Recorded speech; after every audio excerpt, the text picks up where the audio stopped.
Hello, it's me, your host of the party, Kenny Polcari, and today is January 29th, 2024. And what is it that we need to talk about today and this week? Because there's a whole lot happening. Inflation continues to cool, once again reigniting the rate cut demand story. Former Fed president from Chicago changing the equation to make his case. But remember, he's a former president, so he's got nothing really to say other than maybe to leak the Fed think? That's a question. Now, the Houthis launched a drone attack on Americans, and Iran says that they had nothing to do with it. The country awaits a response by JoJo. Now, it's a big week for tech and for the economy, so we need to be paying attention. And what do we have for dinner today? Well, it's actually for breakfast, and it's the breakfast oatmeal Puerto Rican style. Oh my God, so delicious, but we'll get to that in a moment. So look, inflation in the U.S. appears to have notched another month of mild, leaving the trader types to reignite the rate cut narrative all over again while the Fed deliberates the next move this week. Traders now saying that the narrative is no longer a question of will they, but rather when will they and how quickly will they cut rates. Something I think is a big mistake, but hey, I'm not on the committee and you know how I feel. In any event, the Fed's favorite inflation gauge, the PCE deflator, came in at plus 0.2% for December and plus 2.6% year over year, while the core PCE, which is ex-food and energy, came in at plus 0.2% for the month and plus 2.9% year over year. Now, those numbers are indeed good, but they still remain above the 2% target. But just for more emphasis, Nikki T of the Wall Street Journal, aka Deep Throat, makes a point of trying to show what a big deal this is, comparing Friday's read with the PCE in December of 22 when it rang the bell at 5.4%, right? Trying to show how great it is. Now I ask, hey Nikki, what was the PCE deflator in December of 2020? It was 1.1%, which paints a very different picture and allows for a different conclusion. No? Okay, point made, so let's move on. And then we got Chucky Evans, right? He's the former Chicago Fed president who is in the rate cut camp. But clearly, he doesn't have a vote, right? But he tells us that if you use just the last 3 months of readings and you annualize it, then the number comes in at 1.5%. And if you use the 6-month average, it's 1.9%.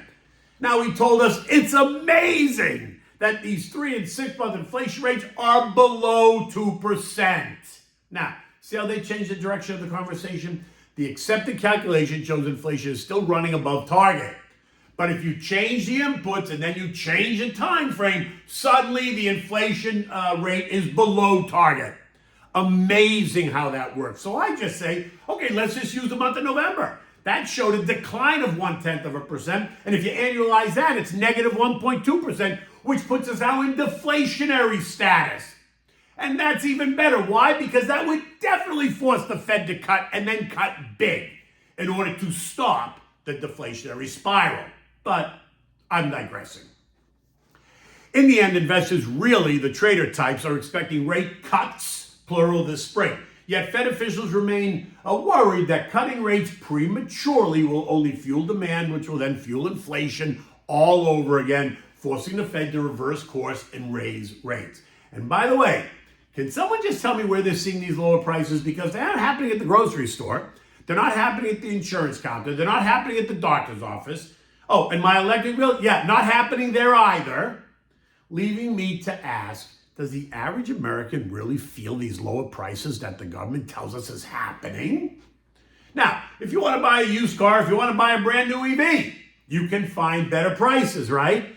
But how often are you doing that? And mortgage rates? Yeah, they've come down from the highs of better than 8%, but they're still 150% higher than they were in January of 2022. So while 7.25% is better than 8%, it's a far cry from 3%, which, by the way, wasn't really normal either, just to be clear. Normal rates are somewhere in the, I would say somewhere between 4 and 6% would be considered more normal. In fact, what I will say is that prices for things you don't need on a daily basis are coming down. But is that really helping the average American? And to that, I think everyone would say absolutely not.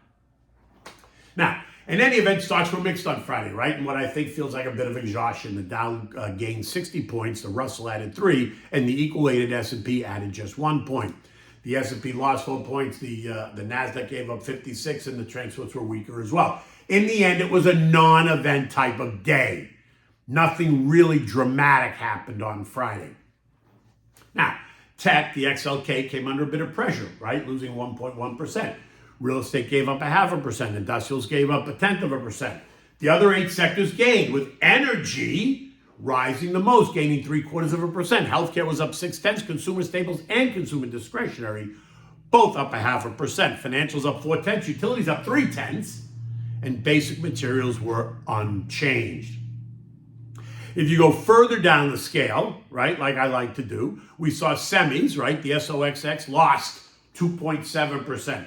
Disruptive tech, though, gained 0.25%. Aerospace and defense gained 0.2%. Coal names gained 1.2%. Biotech lost 0.4. Retail gained 0.5%. Airlines lost 0.5%. Home builders were unchanged. The value trade was up 0.1, and the growth trade lost 0.25%.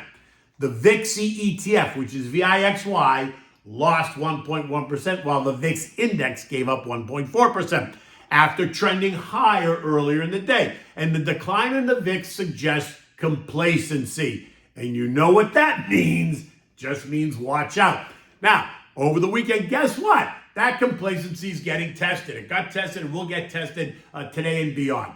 A drone attack launched by the Houthis, right? Think Iran, killed 3 U.S. servicemen in Jordan and now marks a major escalation of tensions in the Middle East.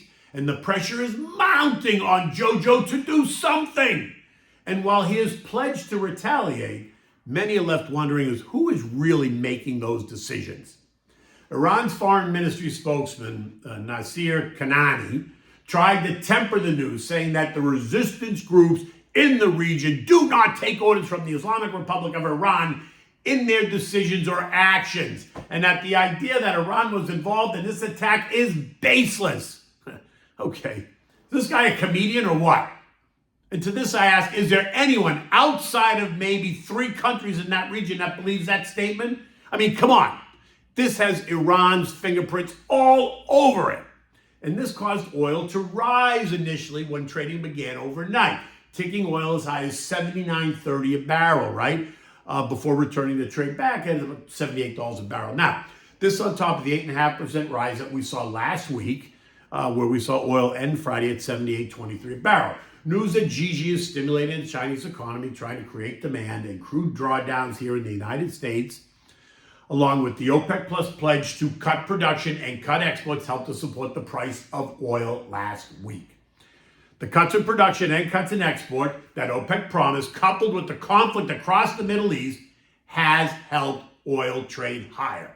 And while they're due to have a Zoom call this week to discuss, what's next, there is no further change expected. Alex Novak, which is the Russian deputy prime minister, told us that the oil market is balanced now, thanks to OPEC Plus's actions. That's why the situation's under control. Oh, is that what you call it, under control? Got it. Notice that oil is approaching the Saudi minimum preferred price of $80 a barrel. Now, bonds churned in place, not doing much, leaving the 2-year yielding 4.34% and the 10-year yielding 4.13%. So no major move in the bond market.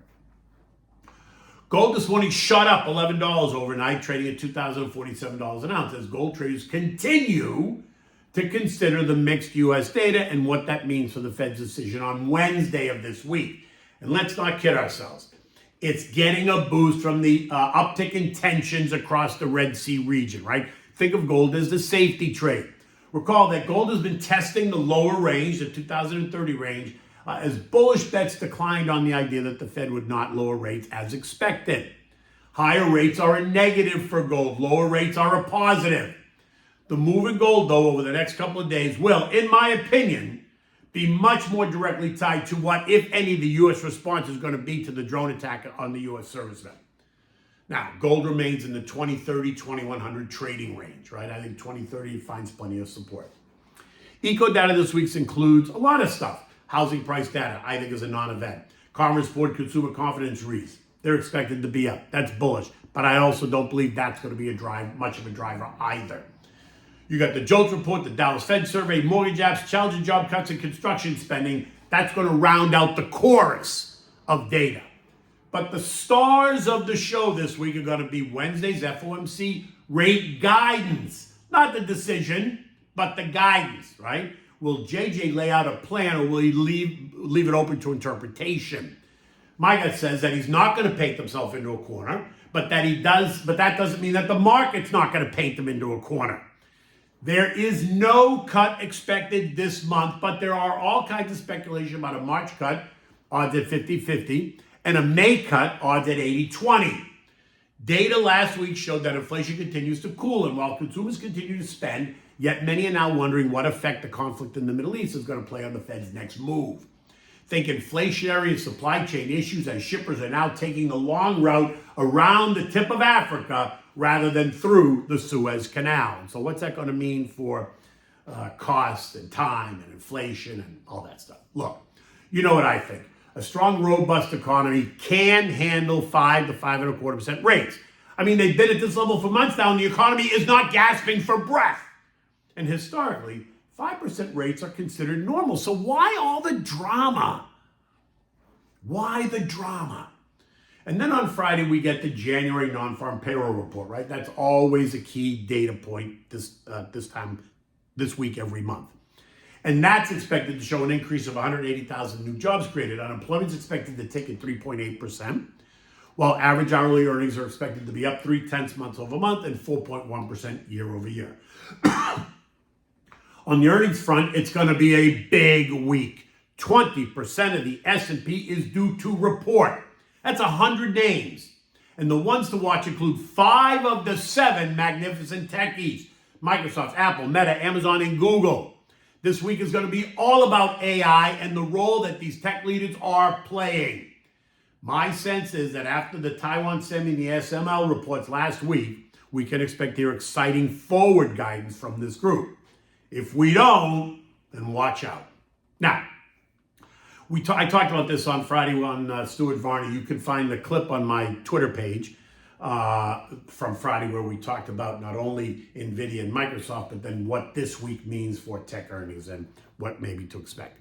In addition, we're going to hear from a bevy of other names like Boeing and Merck, which are both Dow names, along with UPS, ADP, Boston Scientific, Hess, BDX, Benedict Dickinson, Clorox, Royal Caribbean, Stanley Works, and the list goes on and on and on. This morning, Dow futures are mixed. Dow's down 40, S&P's are up 2, Nasdaq's up 30, the Russell's down 1. The VIX shot up by 5.4% when trading began overnight, but it's backed off. It's just up about 3.8% currently. Markets are trading very cautiously, ready to react at any moment if the tensions in the Middle East flare up. But remember, those types of issues do not price stocks in the long term. They do create chaos in the short term, and that chaos can prove to be an opportunity. Now, stocks in Europe are mixed as well. The UK and France are slightly higher, up 0.1%, while Germany, Spain, and Italy are lower by about 0.7.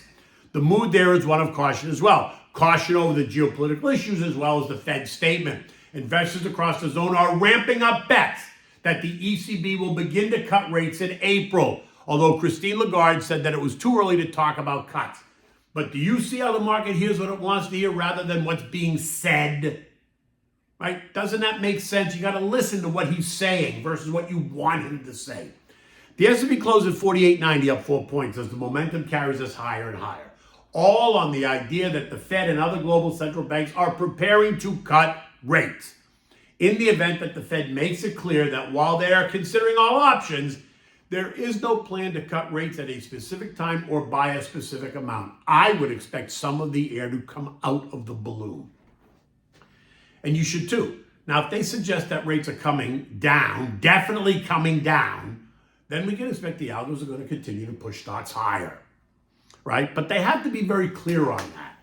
Now, the S&P is up 20% off the October lows. We've discussed this. There hasn't been as much as a 3% pullback during the last 12 or 13 weeks. So don't panic if we see some weakness post the FOMC meeting. In fact, you know me, I'm rooting for weakness but I'm not sure we're going to get it this week due to all the events taking place, both economic, earnings, and geopolitical. Look, I can't emphasize it enough. Do not be surprised by some event that disrupts the move up. And we started to see that over the weekend, right? Don't be surprised if we suddenly hit the wall and back off, right? Know what you own, why you own it. Build a portfolio with a theme. Give me a call because I'm always happy to discuss it, right? You can find my number on my website. Anyway, what are we having for breakfast this morning? So this is breakfast oatmeal Puerto Rican style. When I got married, my Puerto Rican mother-in-law came over and made this, and it is now a family favorite, right? And it is more like a dessert, actually, rather than breakfast. But once you have it, you will understand why we love it so much. Now, for this, you need the usual. You need Quaker oats. You need a small can of the Carnation evaporated milk. You need then that same can of water. You need less than 1/8 of a teaspoon of salt. You need sugar, vanilla extract, maple syrup, which is optional, but I always use it. And you need milk. You can use whole milk or 2% or whatever you have. Try not, though, to use fat-free. It's really just more water. Now, start by adding the evaporated milk and then the water. Add the oatmeal, the salt, the sugar, the vanilla extract. Bring it to a boil, then reduce it to low, stirring it constantly, right? Now, as it cooks, it's going to get thick. This is where you come in and you add the milk. You want to thin it out a little bit, right? So you add the milk, so you thin it out, and then if you want, this is where you're going to add the shot of maple syrup, right? Now that's optional. I do it. You don't have to. You want to taste it to adjust. Maybe you need to add a little bit more sugar. Continue stirring it. It's going to continue to thicken again. Now you're going to add another shot of milk just to thin it out. Let it combine with the oatmeal, and then bam, it's done. Serve it in bowls. Oh my God, so yummy. Now, when I eat it, I add a tablespoon of Skippy Chunky peanut butter to the hot oatmeal, and I let it melt into the oatmeal. Oh my God, it is delicious. And something that you'll soon find will become a family favorite. In any event, look, the sun is out. You can see outside, but it's actually a cold front moving, and we're only going to be as high as like 65 to 70 degrees today after what was a beautiful weekend. I did make it to the beach over the weekend, so I was very happy about that. And I'm hoping to make it to the beach again later in the week. In any event, until tomorrow, take good care.